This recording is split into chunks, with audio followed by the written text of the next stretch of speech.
Soma's baking and cooking এ আপনাদের সবাইকে স্বাগত জানিয়ে আরেকটা নতুন ভিডিও শুরু করছি। আজ আপনাদের সাথে শেয়ার করছি বিট চিংড়ির চপ।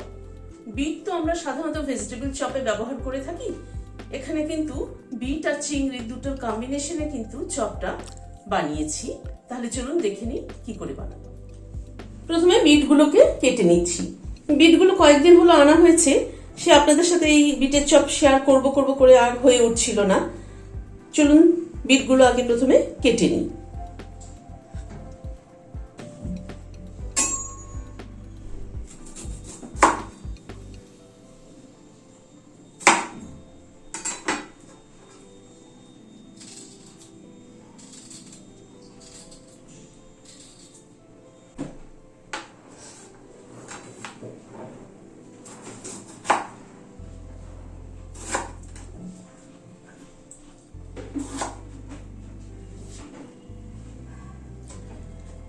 এভাবে টুকরো করে সব বিটগুলো কেটে নিচ্ছি।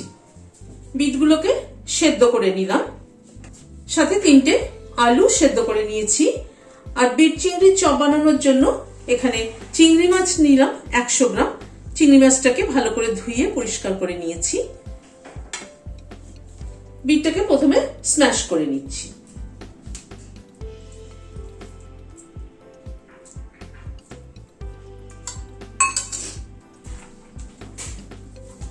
বিটটাকে স্ম্যাশ করে নিলাম। এবার এটাকে সাইডে সরিয়ে রাখছি। চিংড়ি মাছটাকে ছোট ছোট করে কেটে নিচ্ছি। চিংড়ি মাছটা ছোট ছোট করে কেটে নিচ্ছি এই জন্যই, যাতে মুখে সমানভাবে পড়ে, তাহলে কিন্তু খেতে ভালো লাগবে।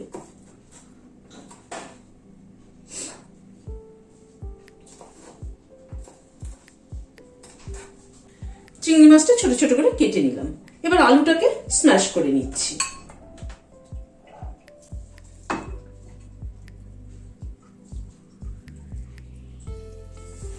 আলুটা স্ম্যাশ করে নিলাম। গ্যাসে একটা প্যান বসিয়েছি, হোয়াইট অয়েল দিচ্ছি। প্রথমে অল্প একটু হোয়াইট অয়েল দিলাম।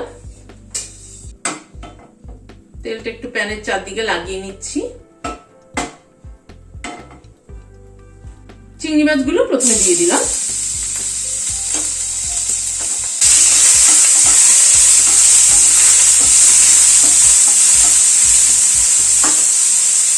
সামান্য একটু নুন দিচ্ছি, সামান্য একটু হলুদ দিচ্ছি, দিয়ে চিংড়ি মাছটা হালকা করে ভেজে নিচ্ছি।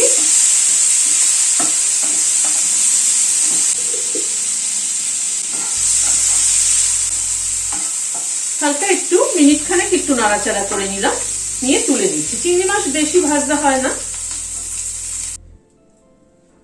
ওই প্যানে আবার একটু তেল দিচ্ছি।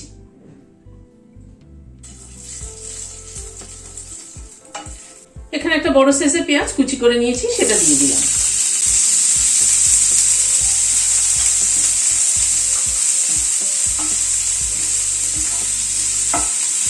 গ্যাসের ফ্লেমটাকে মিডিয়ামে করে দিয়ে পেঁয়াজটা হালকা করে ভেজে নেব।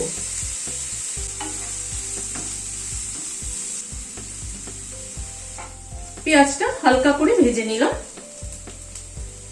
এখানে 3টে কাঁচা লঙ্কা কুচিয়ে নিয়েছি, সেটা দিয়ে দিলাম।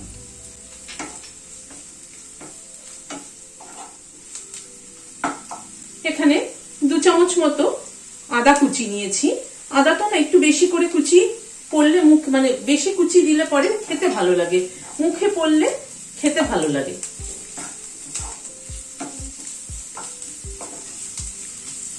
আদা, পেঁয়াজ, কাঁচা লঙ্কা সবগুলোকে একটু ভালো করে ভেজে নেব। আদা, পেঁয়াজ, কাঁচা লঙ্কাটাকে আর একটু ভেজে নিলাম। এবার বিটটা যেটা পেস্ট করে রেখেছি সেটা দিয়ে দিচ্ছি।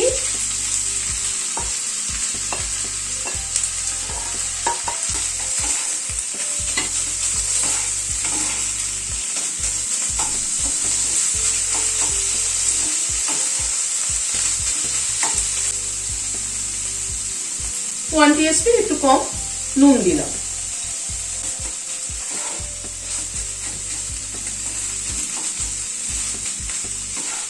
এবার বিটটাকে একটু কষিয়ে নেব। প্রায় মিনিট 3-4 সময় ধরে বিটটাকে কষিয়ে নিলাম। এখানে খানিকটা ক্রাস্ট চিনেবাদাম দিয়ে দিলাম। এই চিনেবাদামটা রোস্ট করে নিয়ে তাওয়ার মধ্যে হামানদিস্তার মধ্যে জাস্ট একটু কুটে নিয়েছি, পুরো কিন্তু গুঁড়ো করিনি, যাতে মুখে পড়ে খেতে ভালো লাগে ওরকম হাফ ক্রাশ করেছি। খানিকটা কিশমিশ অ্যাড করে দিলাম।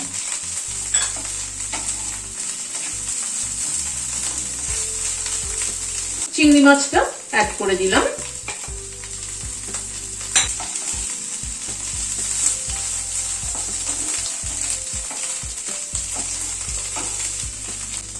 এবার স্ম্যাশ করা আলুটা মিশিয়ে দিচ্ছি।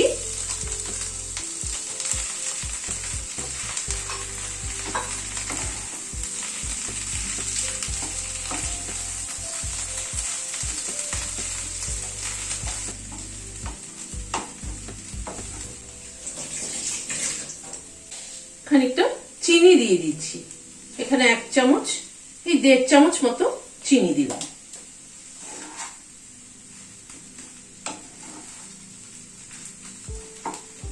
নুন মিষ্টিটা অবশ্যই নিজেদের পছন্দ অনুযায়ী দেবে, তবে নুন মিষ্টির ব্যালেন্সটা যদি ঠিক না হয় তাহলে কিন্তু খেতেও ভালো হয় না কোনো জিনিস। এবার এটাকে আরেকটু, এই মিক্সচারটাকে আরেকটু কষিয়ে নেব। আবারও প্রায় 3-4 মিনিট সময় ধরে মিক্সচারটাকে কষিয়ে নিলাম। যত ভালো কষানো হবে কিন্তু চপের টেস্ট তত ভালো হবে। পুরটা রেডি হয়ে গেছে কি করে বুঝবো? এই যে দেখুন, মানে প্যানের গা থেকে কিন্তু এরকম করে ছেড়ে ছেড়ে আসছে, তখনই বুঝতে হবে চপের পুরটা রেডি হয়ে গেছে। ভাজা মশলার গুঁড়ো দিচ্ছি এখানে 1 চামচ। এই ভাজা মশলার গুঁড়োটা আমি আগেও বিভিন্ন রেসিপিতে ইউজ করেছি, আমার চ্যানেলেও আছে বিভিন্ন রেসিপিতে। এখানে জিরে ধনে, তবু আমি মুখে বলে দিচ্ছি, জিরে ধনে আর মৌরি আছে। জিরে ধনে যদি 1 চামচ 1 চামচ থাকে, মৌরির পরিমাণ 2 চামচ, আর 2টো শুকনো লঙ্কার সাথে ড্রাই রোস্ট করে নিয়ে গ্রাইন্ড করে নেওয়া। করে নিয়ে কিন্তু একটা জারে ভরে রেখে দিলে বিভিন্ন কিছুতে দেওয়া যায়। চপের পুরে, আলুর পরোটার পুরে, ভাজা মশলার আলুর দম হয়, সেটাও আমার চ্যানেলে আছে। মিক্সচারটা রেডি হয়ে গেল। এবার গ্যাসটা বন্ধ করে দিয়ে মিক্সচারটাকে একটা থালায় ঢেলে দিচ্ছি।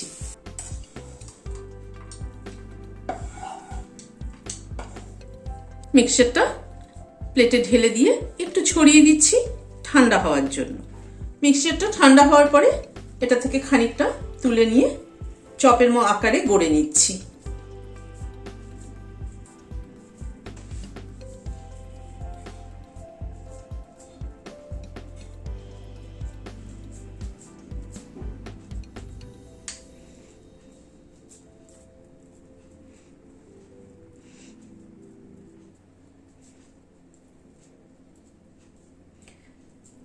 আমি এরকম শেপ দিয়ে গড়ে নিচ্ছি, আপনারা আপনাদের পছন্দ মতো যে কোনো শেপ দিয়ে গড়ে নিতে পারেন।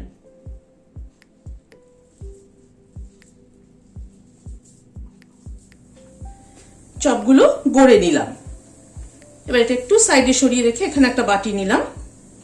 কর্নফ্লাওয়ার দিচ্ছি, 3 চামচ কর্নফ্লাওয়ার দিলাম। জল দিয়ে একটা পাতলা ব্যাটার তৈরি করে নেব। এরকম একটা পাতলা ব্যাটার তৈরি করে নিলাম। চপগুলো একটা তুলে নিয়ে কর্নফ্লাওয়ারের গোলায় ডুবিয়ে দিচ্ছি, দিয়ে এখানে ব্রেড ক্রাম্বস মাখিয়ে নিচ্ছি। আমি এটা প্যানকো ব্রেড ক্রাম্বস ব্যবহার করছি, বাট আপনাদের কাছে যেটা অ্যাভেলেবেল থাকে নর্মাল ব্রেড ক্রাম্বস দিলেও চলবে।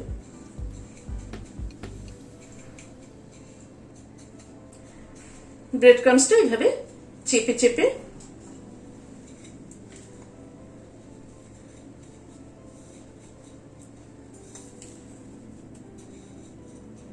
চারধারে চেপে চেপে লাগিয়ে নিতে হবে।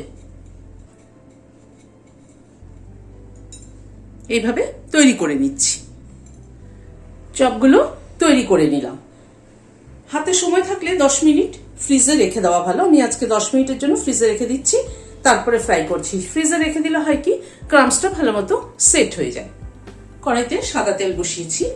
আমি যে কোনো ডিপ ফ্রাই করার সময় এই কড়াইটা ব্যবহার করি। এই কড়াইটা যেহেতু একটু ছোট, তেলটা কম লাগে। তেলটাকে গরম করে নিয়ে গ্যাসের ফ্লেমটাকে কমিয়ে দিলাম, দিয়ে চপটা ছেড়ে দিচ্ছি।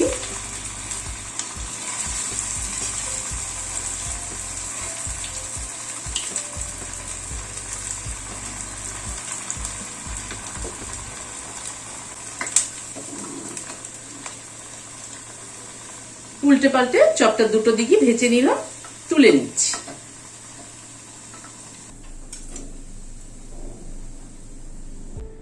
আবারও দুটো ছেড়ে দিচ্ছি।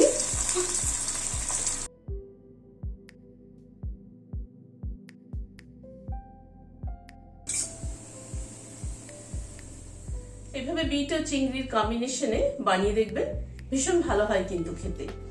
আমার মনে হয় আপনাদেরও ভালো লাগবে।